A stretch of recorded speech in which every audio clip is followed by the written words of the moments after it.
My wife friend-zoned me and told me she felt disgusted after sleeping with me, so I started acting extremely cold with her. She completely lost it. My wife and I started couples therapy recently, and during a session she confessed to me that she was no longer in love with me and only saw me as a best friend. She said she only loved me in a platonic way, and this was one of the main reasons she has refused to sleep with me for the past 3 years. Later that day, she also said has built up a lot of resentment towards me. She thinks it's because I spend more time with our kids than with her, and due to the resentment has even started thinking of other men. I had absolutely no idea how to proceed until the other night. She came home hammered and begged for intimacy. I initially said no, but she kept pushing until I gave in. The next morning she woke up and said she felt disgusted with herself. She once again reiterated she sees me as a best friend, and her whole life she's had a rule about never sleeping with friends. That same day, we had a deep heart-to-heart talk where she said that all she wants is simply companionship, which basically means our co-parenting roommate dynamic. I asked her what I could possibly do, or what is it about me that is so unattractive or undesirable. Her response was,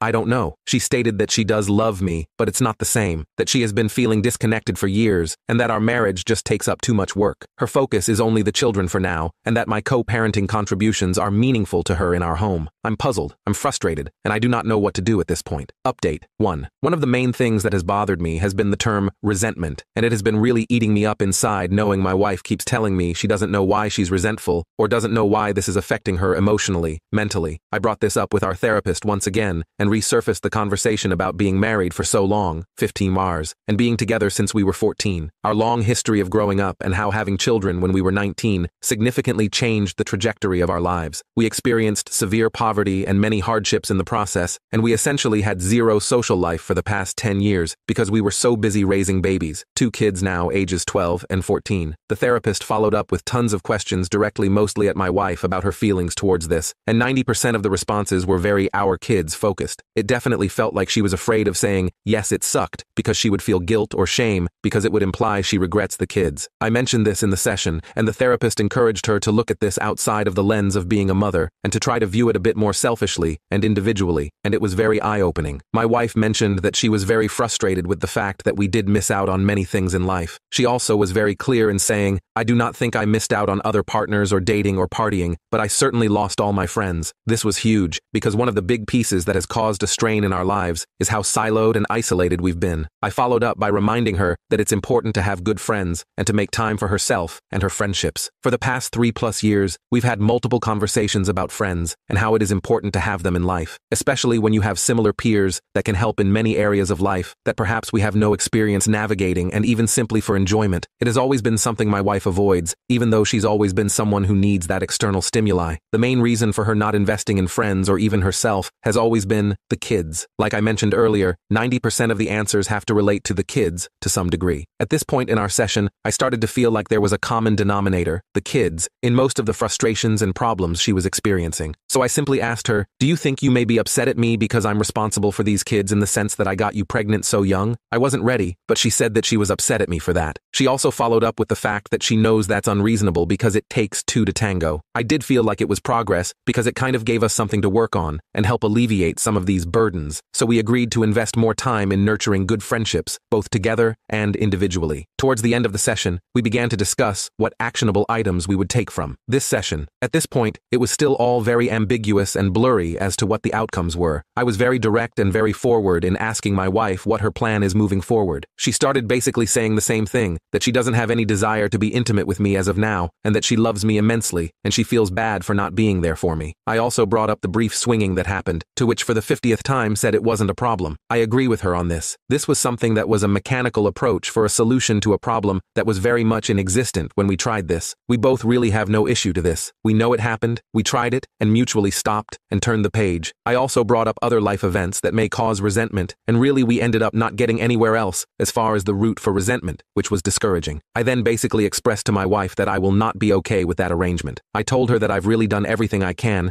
and that this issue really has reached a point where it has nothing to do with me, or requires me to do anything that I'm currently not doing. I was very direct, and said that I will not be accepting this dynamic, and that I need to be with someone who is actively involved in our marriage, works towards resolutions, and is very much interested in maintaining an active intimacy and intimate relationship. I expressed how I am not going to be a convenience, and that there was more to life than being roommates and co-parents. I made sure she knows I love her dearly, and that I do want this to work for the better. I also told her that I'm fully committed to this marriage, so long as she is as well, and that if if she wasn't, it's okay. However, I will not be a part of something where these efforts are not reciprocated. I told her I have no plans of leaving and I do not want a divorce. However, I made it clear that if this dynamic continues, that divorce will be the only outcome. Of course, tears were involved, and it was a very bleak and sad ending to the session. Still, nothing was said, and I walked out very discouraged and very determined to start working on the 180 as soon as we left the room. It's painful and very difficult, because much of the 180 requires you to be very short and cold and transactional. The saddest part is realizing this dynamic already is very cold and transactional. Here is where it gets very interesting. I started working on implementing many of the 180 recommendations that same day. I mentioned to my wife that, hey, things are going to be a bit different moving forward. I'm going to honor her roommate, co-parent dynamic without reproach, and that it should be no mistake that I am not happy here, and I am never going to be okay with it, but I am done working on it if she wasn't going to work on it. She agreed and went to bed. I started to build distance and started to basically focus on myself, very short and transactional. She asked for help on some of her personal things, to which I declined, and it really shocked her. She was upset, saying I was being petulant. I explained to her that she is now fully in charge of her own life and her own issues. We didn't talk all day, and we only spoke when necessary. Few days I keep this going, and she's very visibly upset and stressed. I typically react to that with gestures of help or nurturing, but I didn't this time. That night she was crying, telling me she's stressed, and she thinks something is wrong with me because I'm indifferent. I simply listened. Then I told her that this is the dynamic she proposed, and that I'm simply, much like her, taking care of myself and focusing on myself. I'm not going to lie, it has been very hard to be cold and distant, because as I mentioned before, I love her, and I wish I could hold her and love on her. However, I know this is somewhat manipulative in a way, just to get her way, and still keep me in the friend zone. So I've been staying the course. We're now going on a week of this 180, and let's just say, there has been many changes on her side. I think she is starting to realize there is more to me than just friends and co-parenting. I sent her a text a few days ago essentially itemizing bills and separating the financial responsibilities 50-50, and she lost it. She basically told me it was out of left field, to which I responded, hey, friends go in 50-50, and as your friend, I expect nothing less. This was very eye-opening because it gave me a glimpse of, I'm really taken for granted, and how her level of comfort and convenience at my expense is really overlooked. I pushed through anyway, and basically told her that this is the new dynamic she asked for, and that it's still a bargain, because she would have to be 100% if she was on her own.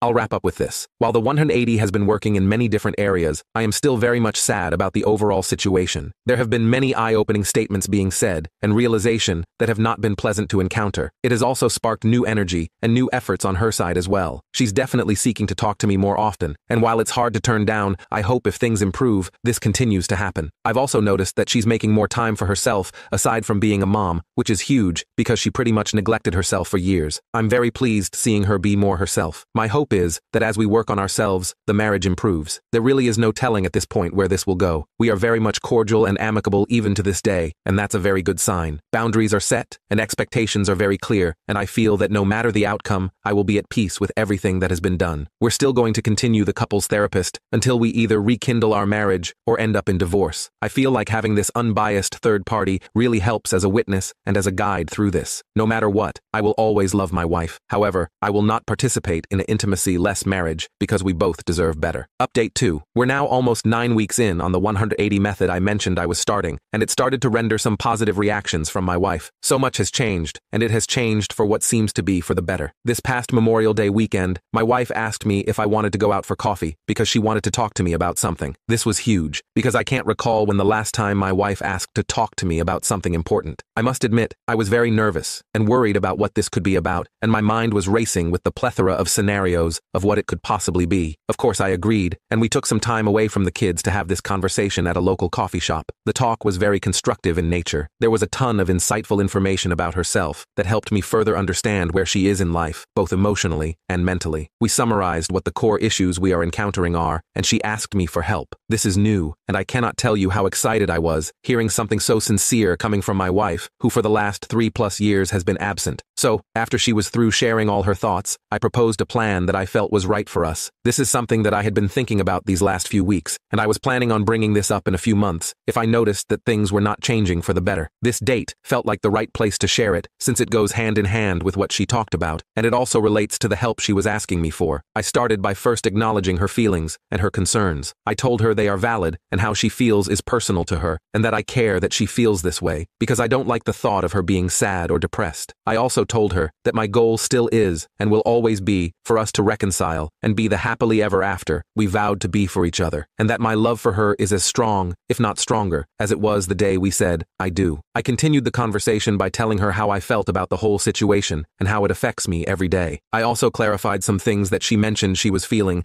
because I have been very distant and monotone lately. I explained to her that I was very much trying to protect my feelings and emotions from the rejection and neglect, and that it wasn't personal. It was simply me safeguarding myself because I cannot control her. I can only control myself. This was a perfect segue way to the core of this approach, which is focused on self-accountability. I told her that for the longest time, I was always working hard to make her happy and do things that I knew she enjoyed or wanted. However, I was always met with rejection and disappointment, which caused a load of stress on me. I explained to her that I had to make a change for myself. After all, I can only control myself and make the changes that I want for myself. I mentioned how I was starting to implement new habits and routines that help edify me, all while still executing all of our shared responsibilities, including parenting, finances, and daily living activities. I explained that the goal is to continue to improve myself both as a husband and father, learn more, and be healthier. She was very receptive to this. She told me that she sees what I'm doing and that she is proud of the changes she has seen. She also told me how she's starting to realize that she feels left behind and that much of the things that have affected her negatively are her own fault. Toward the end of the conversation, which was about 3 hours, there was a very high spirit of reconciliation in the room. I told her that my goal is to ultimately make this work. However, I was very clear that I was not going to live under the current circumstances. So, here is what we established. We are in charge of our own happiness. The key here is that she's not responsible for making me happy, and vice versa. We both need to seek what that personal plan looks like individually. Also, we're both encouraged to include each other in taking those steps if we want, but it is not required. We are in control of our own individual lives and our own journey. This means we're both responsible in finding the resources necessary to grow, change, and heal. We can definitely help one another when help is requested. However, unsolicited advice or help will not be rendered. We are responsible for communicating. This ensures nothing is left unsaid. If it was never brought up or discussed, it never happened. We're not mind readers, and we need to take ownership when we fail to communicate. Make a list of needs and wants. This gives us both clear direction about meeting each other's needs. This also gives us a choice as to what we want, choose to do, compromise on, or decline to do. This list also will not serve as a checklist for accountability. We made it clear we would not be bringing this list up for the purpose of arguing, and it was up to the other person to use the list as a tool for growth, transparency, or clarification. We concluded that it was up to us to decide if we will be happy doing these things for ourselves because we care, not to simply check a box. This was very important in order to establish long-term habits and not short-term band-aids, because you cannot make someone change or do something they don't believe is important. We also established a deadline, Memorial Day 2025. At the end of the conversation, we concluded by setting Memorial Day 2025 as a hard stop to evaluate our lives and our progress. We agreed we would do this with the clear understanding that we will independently decide if we are happy here. If we determined we aren't happy, we will be getting a divorce. We would also both assume full responsibility for what happened should we get divorced. For example, if needs were not met, it would mean my partner chose not to meet them. This places full responsibility on each other in all areas. The whole process requires that if needs were not met, the next question should be, did we do everything to address this issue? If yes, then we will have a clear conscience of what transpired and know we left no stone unturned. If, however, we didn't do everything to address the issue, it will mean the issue was not important enough for you or didn't care to meet those needs. This goes both ways in all areas, like everything else. We established that the main motivator for change should be ourselves, and that if we did that, we would in turn begin to see beneficial changes towards each other. The goal is to ensure that everything we are doing for one another to meet each other's needs is being done because we want to do it for our spouse, not because